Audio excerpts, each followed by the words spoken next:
You ever notice how some people can be surrounded by friends and still feel like they don't belong there? They laugh, they talk, they fit in, at least on the outside.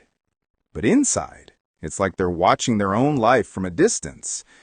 Everyone's having fun, but they're quietly wondering, why do I still feel alone? If that's you, you're not broken. You're what psychologists call socially disconnected, but not because you lack people, because you crave depth in a shallow world. And not all who feel this way do it for the same reason. There are different kinds of lonely among people. Let's see which one sounds like you. 1. The observer. Some people don't join in, they watch. At parties, they're the ones sitting near the corner. Not because they're shy, but because they see everything. The energy, the dynamics, the unspoken hierarchies. They pick it all up. They notice who laughs too loud, who hides their sadness, who performs happiness for attention. Their brain runs like a documentary camera. Psychologists call this high social awareness. It's when your mind processes every signal at once. It makes you perceptive, but also exhausted. Because while everyone else is living the moment, you're analyzing it. And when you see through the surface too easily, small talk feels like static noise. So you drift back into your head, where things at least make sense. If you've ever been told you're too quiet or too serious, you might just be this type. The observer who sees too much to fully play along. 2.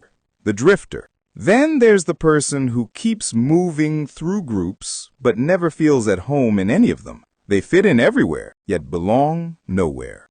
They can adapt to any environment, mirror any energy, blend into any crowd. But after a while, something inside them whispers, this isn't it. That's called identity fluidity. When your sense of self is so flexible, you keep shape-shifting to stay liked or understood. It's useful, even charismatic.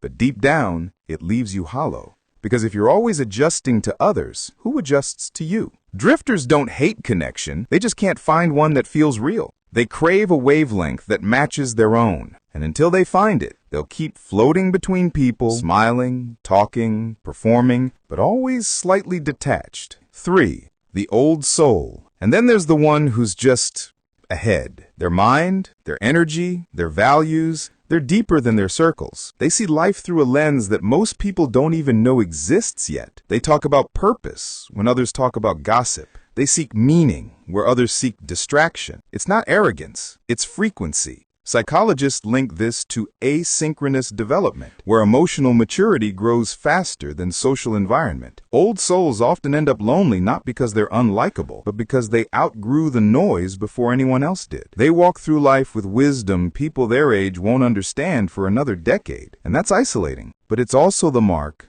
of someone evolving early. If you've ever felt like no one gets you, it's not that you're out of place, you're just out of time. No matter which one you are, the observer, the drifter, or the old soul, the truth is, being alone in crowds doesn't mean you're defective. It means you feel life on a different bandwidth. Psychologists call this existential loneliness. It's not about lacking people. It's about lacking connection that feels true. But here's the thing. The moment you stop trying to fit into every room, you start attracting rooms built for you. The deeper you go into yourself, the clearer you become about who actually resonates with your energy. And one day, you'll meet someone who makes you forget what it felt like to perform. Because for the first time, you'll be seen, not for what you say, but for what you are. Tell me below, are you the observer, the drifter, or the old soul? Let's turn this alone in the crowd feeling into a shared moment. And if you want more deep dives into the psychology of why we feel the way we do, make sure you subscribe to Still Human. We're here to make sense of the beautiful,